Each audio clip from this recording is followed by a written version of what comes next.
So going back to the history, what is the connection between India and Africa?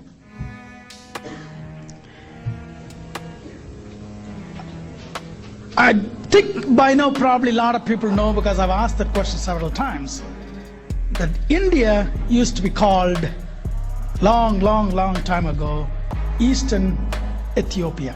Eastern Ethiopia. Eastern Ethiopia. I think many of you would have heard me or had seen me. What is the proportion of people who haven't seen me or heard me before? Okay, good. So in case if you hear some facts, because facts are going to be facts, I may be repeating it. And as I said, I have to repeat it to get the history out, or the true history out. As Brother Unini said, the purpose of my coming and talking to you is to educate. The word educate, I don't want you to misunderstand the word. I'm not referring that you are uneducated. But I like to make a distinction, the use or the meaning of the word education. Most of the time, we call somebody educated because he has a BS degree or a PhD degree. I don't consider that to be an education. That is simply the person is literate. He can read and write, maybe get a job, fill his tummy. I don't think as African Americans or the black untouchables of India, that word is the word that we want to use.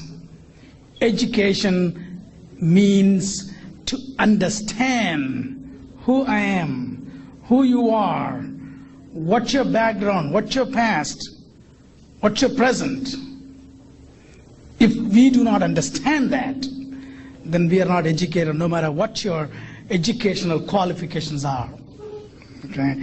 So with that kind of introduction, I would like to bring to you a part of the world which has been completely hidden and forgotten. There are two worlds who were connected together long time back, but the present generation do not know. Either side do not know the other side is related. And that is my purpose. So if someone would look at me, this guy doesn't look like an African. He looks like one of the Indians walking around the street, and most of the Indians are obnoxious to the African Americans. What is he doing here? And this has been raised several times. Every time I go to an African American meeting, particularly in the beginning, when Brother Noko Rashidi used to take me, and people question, who is this person? But I think I have spoken to several groups, several radio stations, and the book, the Dalits, the Black Untouchable of India, has fairly disseminated the information about who the Dalits are. I think now the African American community has understood that not every Indian is obnoxious. There could be somebody who is your brother or sister. And it's kind of difficult to find out. Okay. And even after I finish my lecture, still you may not be able to find out. But at least you would know there is such a thing, that there is a brother or sister who has same ancestry as you have. Okay. So going back to the history, what is the connection between India and Africa?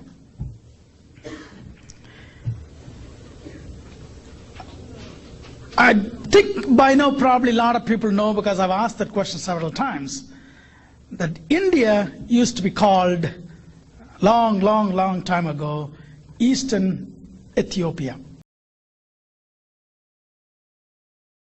So going back to the history, what is the connection between India and Africa?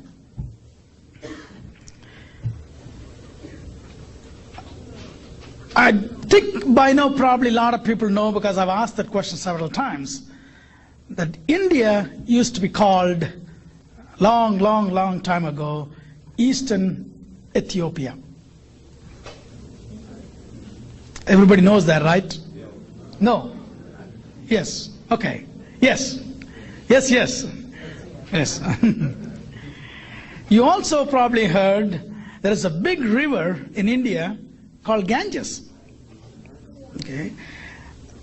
To be frank, till 2 years back, I did not know what the meaning of the word Ganges. I simply know Ganges is Ganges.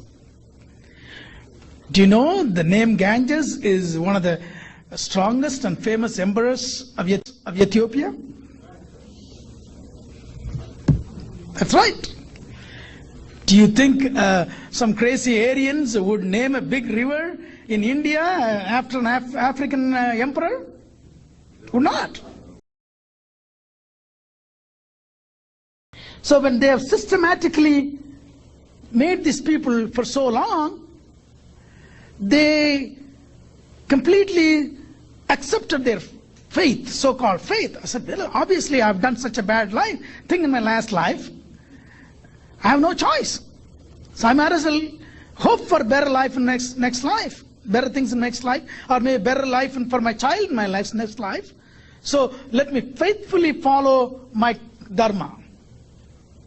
So I don't even have a mind to question as to why I am an untouchable and this guy sits on top of the hill.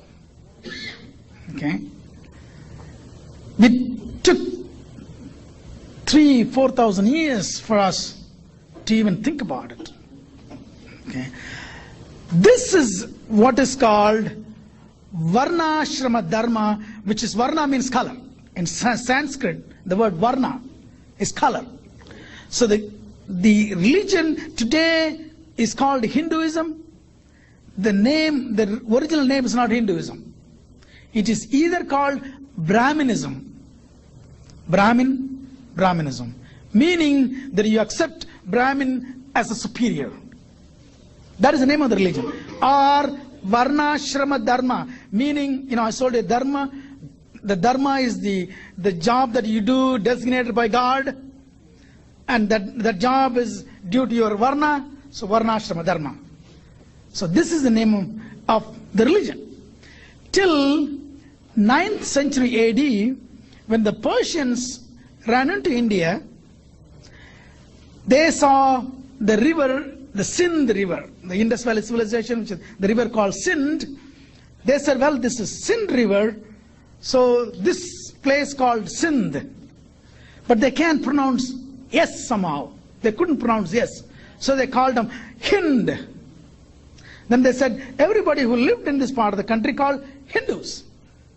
For them, everybody other than who followed Islam were Hindus.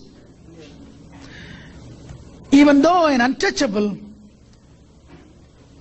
who is an outcast, because to be an Hindu, you got to have a caste. If you are an outcast, obviously you don't have a caste. If you do not have a caste, you can't be a Hindu. But for the purposes of the Brahmins and the other upper caste, it is for their advantage to call the untouchables as Hindus, so they can faithfully, obediently do your job. So they called them as Hindus. And the untouchables, not knowing what's going on, agreed, we are also Hindus. Except I can't go into their temples, I cannot go into the streets where the upper caste live, except to clean their bathrooms. Okay? So we were the outcasts. When the British came, obviously the purpose of the British who came there to conquer and to rob the country. That's what they did. And obviously the Brahmins were the guys who were controlling the local population. So they went to the Brahmins, and Brahmins said, everybody Hindus. So British wrote everybody Hindus. So that is how everybody is called Hindus. If you read any article in New York Times about India, they would say India has 85% Hindus, which is absolutely false. So tomorrow, if you happen to see an Indian on the street, if you ask him what religion do you follow, if he says Hinduism, you should say, you mean to say Brahminism? He may not even know, or he may not agree with you.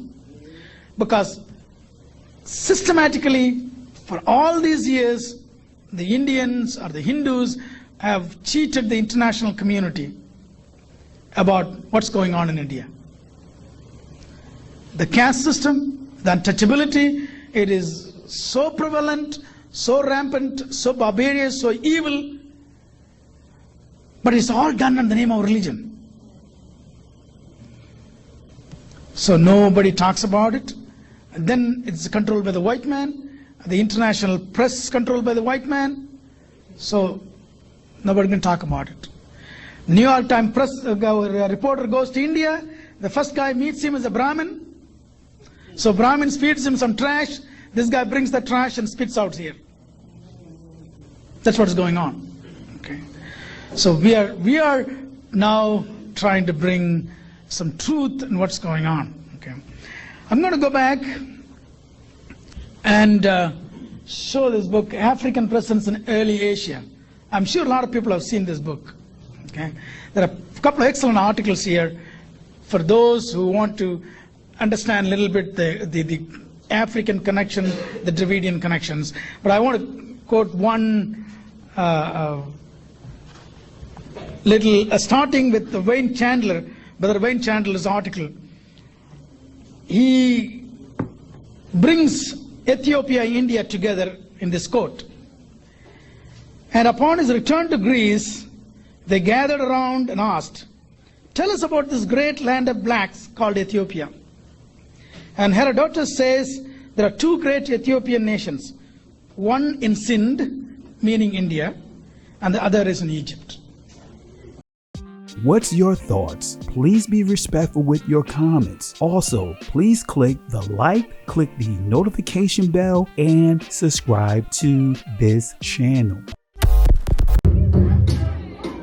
Listen, Genesis chapter 11 verse 10 explains the genealogy of Shem.